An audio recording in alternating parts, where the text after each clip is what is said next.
So when patients walk into my office and they have trouble sleeping, there's really three different categories of potential causes that I want to look at.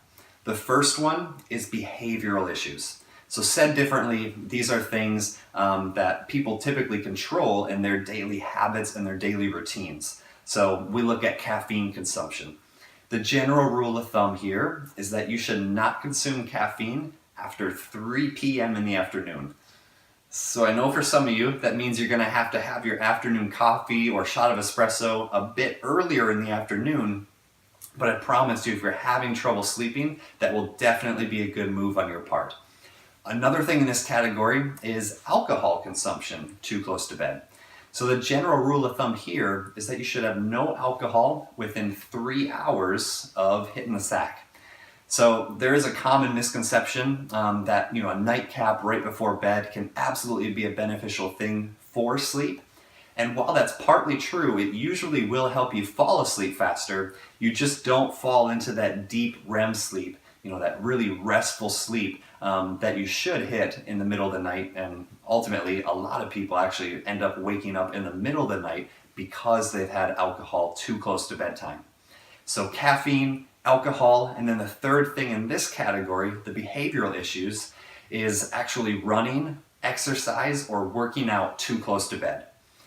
Ultimately, what happens here is the heart rate begins to increase, there's too much stimulus going to the cerebellum of the brain, and it only causes problems with sleep. So the general rule of thumb here is that within 1 hour of going to bed, you shouldn't exercise, but there is even some research that suggests more like 4 hours before going to bed, you shouldn't be exercising. So I'm going to tell you 1 hour, see how that works for you, and then if you're still having troubles, move that closer and closer back in the day. So behavioral issues is one category. The second category is environmental issues. Said differently, these are really, really easy things that you can control because it's within your environment. These are things like room temperature. Some people have the room temperature set way too high and they can't fall asleep for that reason. Most people sleep better at lower, cooler room temperatures, somewhere between 65 degrees, 68 degrees. That's the general rule of thumb here. Another thing in this category is having the room too bright. So whether it's not having the proper shades installed for your windows, covering up the street lights from outside, or maybe you have a dim light lit in your room, just make sure that your room is as dark as possible because that's what really triggers your brain to tell you, hey, it's time for bed. The third thing in this category is screen time too close to bed.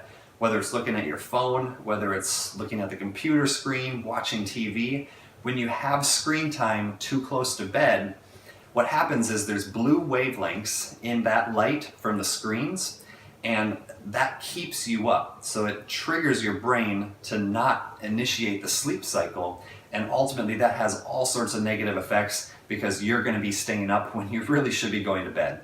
So my best recommendation to do right before bed is actually read a book. Not only is it probably going to be a bit more impactful than watching the latest episode of Breaking Bad, but it's also going to just relax your mind and it's going to help you fall into that natural sleep pattern. So we got behavioral issues, we got environmental issues. The third category is mechanical issues. And we talk about this on another video in this series, but the mechanical issues is really when those vertebrae in the upper cervical spine, the upper part of that neck, becomes stuck and fixated. That puts direct pressure on the nerves coming out from that area, and those nerves are largely responsible for different sleep patterns that you experience on a nightly basis. So I'm not going to dive too deep into that one on this video because we do touch on it in detail in another video, but that is oftentimes the issue that most people have. The behavioral things, the environmental things, those are really easy fixes, but a lot of people make those changes and they're still having sleep problems. You gotta look at that third category, which is the mechanical issues. It's absolutely something that we help with in our office at Deep Roots Health Center. So if you, a friend, a family member is having trouble sleep, certainly come on in and see us. Make sure that you comment, share, or tag below, and we will catch you on another video.